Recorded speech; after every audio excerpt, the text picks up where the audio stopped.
नमस्कार, आपण पाहत आहात आवाज लोकशाहीचा. नाणेघाट येथे मित्रासोबत फिरण्यासाठी आलेल्या आंबेगाव तालुक्यातील तरुणाचा अखेर दुर्दैवी मृत्यू झाल्याची घटना समोर आली आहे. मिळालेल्या माहितीनुसार दत्ता लोंढे राहणार पारगाव तर्फे अवसरी तालुका आंबेगाव हे काल आपल्या मित्रासोबत नाणेघाट येथे फिरण्यासाठी आले होते. मात्र दुपारी सुमारे 3 वाजल्यापासून ते बेपत्ता झाल्याची माहिती त्यांच्या मित्रांनी दिली.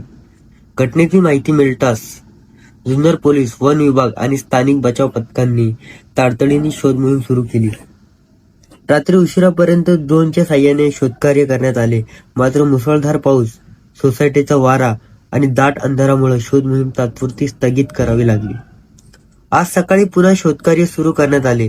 Sahyadri mountain rescue team, Sonawale, तालुका मुरबाड, जिल्हा ठाणे यांच्या अथक प्रयत्नानंतर नाणेघाटाच्या खोल दरीतून दत्ता लोंढे यांचा मृतदेह बाहेर काढण्यात आला.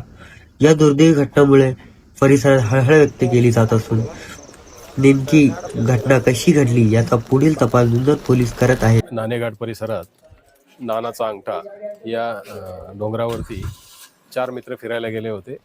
पैकी एक जो होता दत्ता विनायक लोंढे, वय 23 वर्ष, हा मधूनच परत जातो म्हटला. त्याला थंडी वाजत होती आणि परत येत असताना तो खाली न आल्यामुळे बाकी मित्र खाली पोचल्यानंतर त्यांनी परत जाऊन 2-3 वेळा चौकशी केली, त्याला शोधला, परंतु तो मिळून आला नाही.